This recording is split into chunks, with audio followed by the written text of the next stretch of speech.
welcome to my channel. For those of you who are new here, my name is Audriana and I am the niche.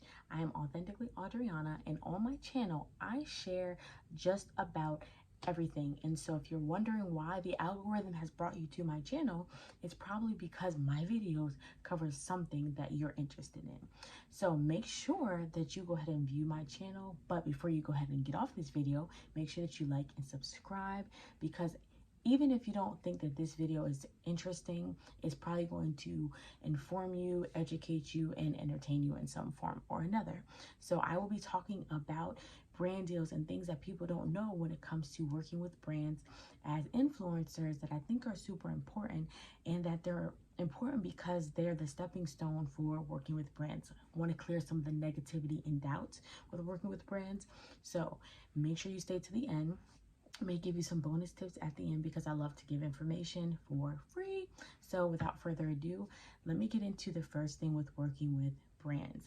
So a lot of times people are under the impression that you have to have thousands of friends for brands to work with you. That is incorrect. Now, I will say that I have heard, not personally for me, but brands will work with you up to a minimum of 500 followers, could be less, but what I know for sure and can confirm is at least 500. And that may seem weird, right? Because a lot of people are so pressed on getting friends and grow your channel and this and this. But what happens is, in the way that brands look at it, is when you have less followers and you're a nano influencer, which is an influencer who has under 10,000 friends, your engagement is a lot better, and companies want you to have a good engagement. And a good engagement rate, I've actually found this out yesterday, 1% is considered poor, 2 and up is considered good, and like 5 and up is considered excellent, 5%. And the reason is if a company wants to work with you or decides to work with you, they want to make sure that your followers trust you and that whatever you're promoting or pushing, the likelihood of them going to get it is there. So if you have so many friends and you're not putting stickers in your story to engage, if you're not going and liking their things and commenting with them on your posts, your engagement is not going to be that good. Also, if you're not posting a lot, your engagement is not going to be good. So brands look at this like, how are you talking to your people? Because guess what? People are not going to buy from you if they don't trust you, they don't know you, and they don't like you. So if you're not going live and showing your face and being relatable, people will not buy from you, and companies can have access to your engagement. So don't try to fluff it up and tell them, oh yeah, my account or my engagement is 10%. You will burn a bridge with a company and working with brand deals, because if they go ahead and look at their sources for your engagement, which is just as accurate as being in the app, they will look at you as a liar and you ruin your brand deal opportunity. But all I will encourage you to do is, instead of using so much energy right now trying to build up your following, use energy to go ahead and engage with your followers or engage on hashtags. So what I mean by that is, let's just say your niche is hashtag summer fashions. You put in the hashtag summer fashions, it's going to be post. You go ahead and look at other people's stuff and you jump in the conversation and you become relatable, and people most likely will follow you from somebody else's. So you're not taking followers, of course, but you are expanding your followers genuinely. Don't just put nice on everybody's stuff, but genuinely go to people's stuff, engage with them. And most likely, if you're liking 5 to 10 pictures and you're commenting, that person is going to follow you, even if they're like looking at your page and go, oh yeah, they're like the relatable. And if they're not afraid of a little bit of competition, they're going to follow you or look at you as another source. So think about it. Most of us, for entertainment, for laughing, whatever, we don't just have one person we go to for that. We have several people. So just keep that in mind. You're not stealing people away. And excuse me, when you are trying to engage with people, you don't have to make it be something strenuous.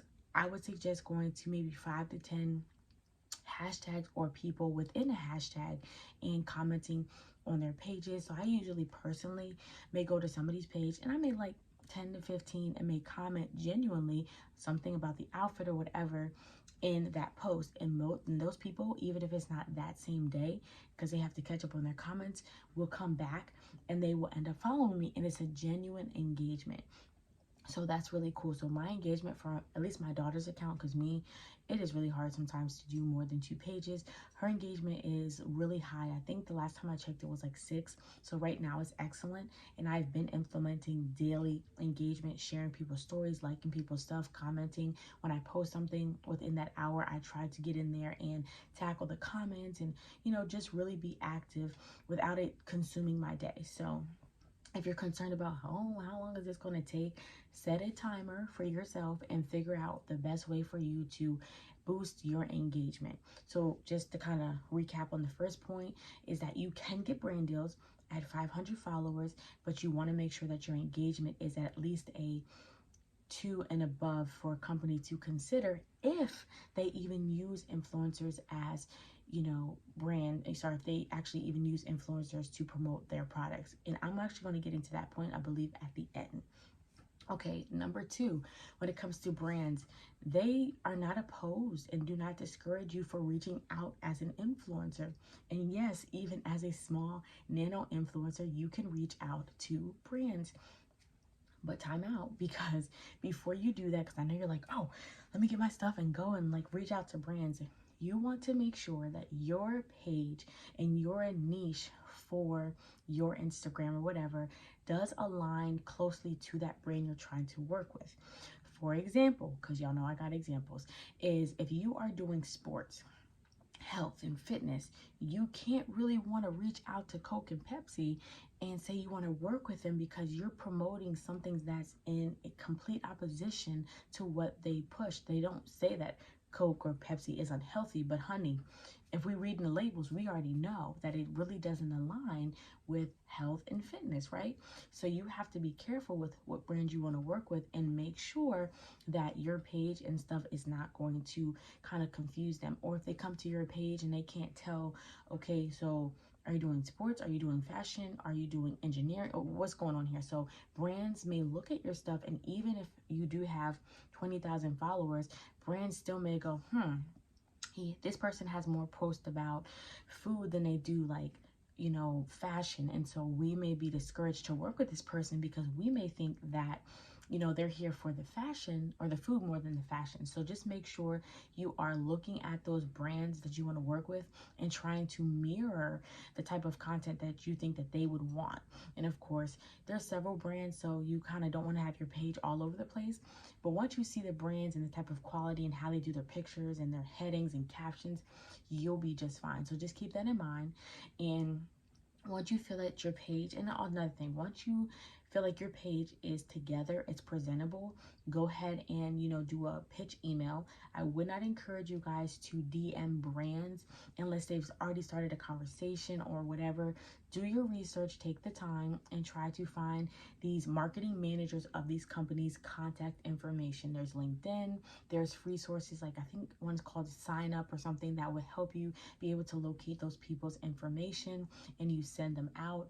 Now, worst case scenario, if for some reason it is like locked down, hard to find, you can kind of do it, well, not kind of, do a professional DM just saying, hey, having trouble trying to find your marketing manager's information, can you pass my information on? Or you ask if they can provide that, or the best way to get that information, so that you can then go ahead and send a pitch email, a professional pitch email, which is very short, sweet, to the point. They don't want a lot of extra chit chat.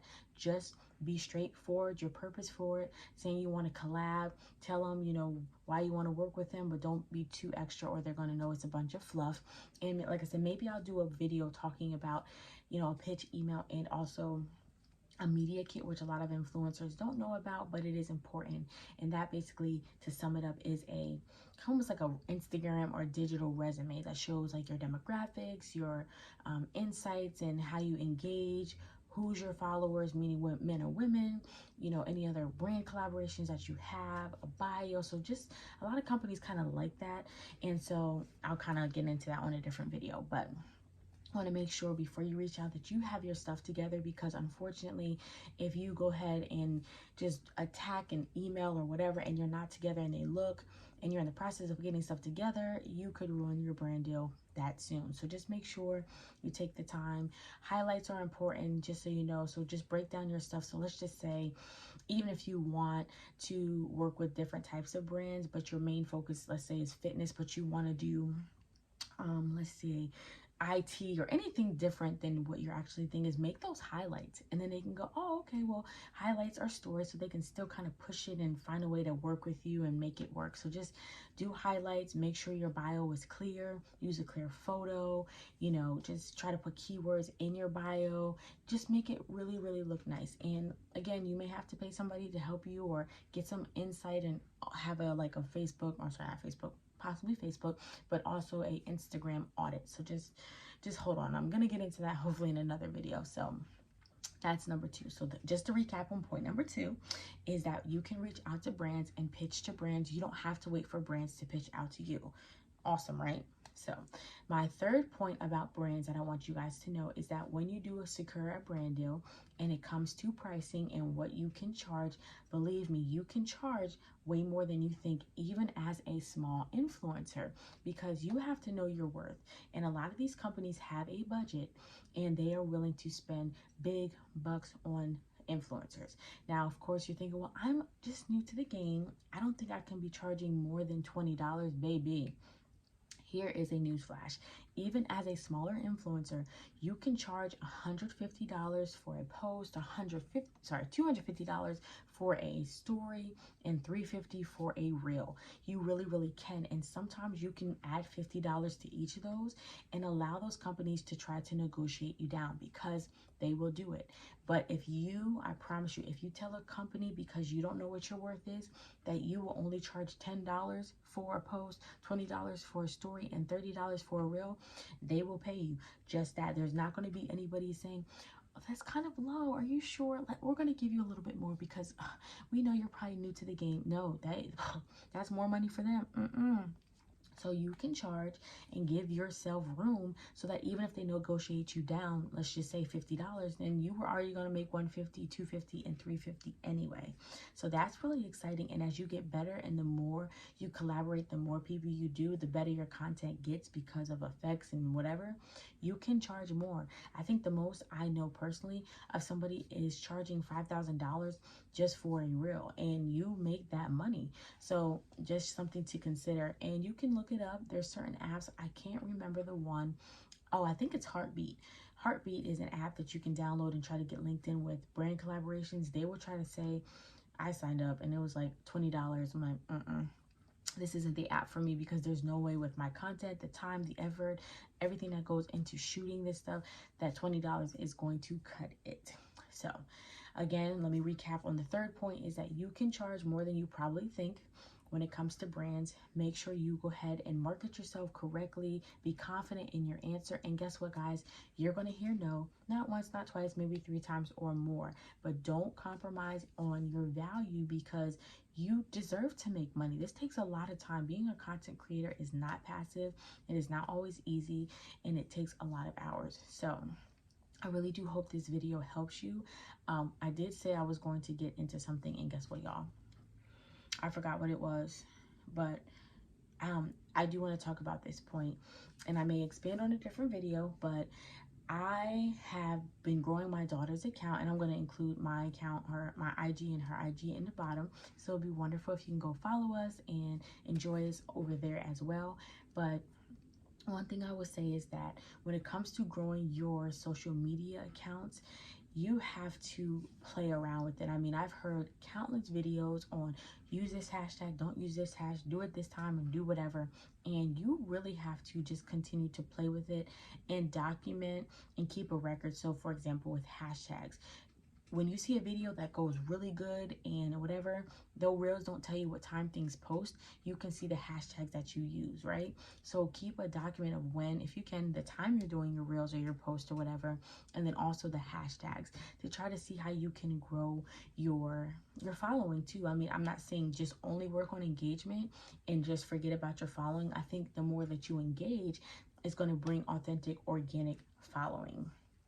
Oh, I also think I remember what I was going to talk about. Now, one thing that you want to also consider is investing in getting help for your channel when it comes to brands. I feel like you can do it by yourself, but eventually you may need a lawyer to look through contracts. You may need somebody to audit your Instagram page. You may need to pay a personal assistant. So just realize, as an influencer, you may be able to do, you may also have to hire a tax consultant, so there are different things to consider when being an influencer.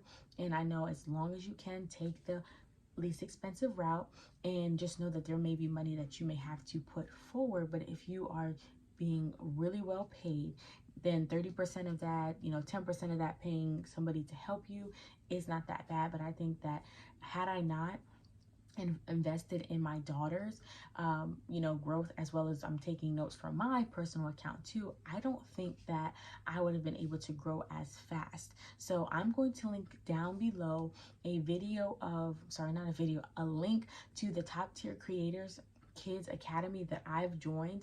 Top Tier Creators has helped me in so many different ways to organize my Instagram pages, to know what hashtags to use, to link with brands. I mean, there's so much information, and I want you guys to research it. So click the link, look into it, make your own informed decisions. But I will tell you that even instantly, I mean, like the first time that I came to the class of it or whatever, I was like, let's go, I got it, keep it rolling. And it's only $40 a month, but the amount of information you get for free is worth it, because Top Tier Creators also goes live on Instagram, but then they also have classes that you can go to. And if you can't physically attend them or be there on Zoom, you can always go back and get the playbacks. And guys, my channel and engagement has been incredible. So if you are looking for a way to grow your social media, get brand deals, and learn how to engage without going broke, make sure you guys go ahead and click that link below, okay? Because that would help me also. But guys, as always, I thank you so much for viewing this video. This was a little bit longer than I thought, but as always, I appreciate it. And until next time, ta-ta for now.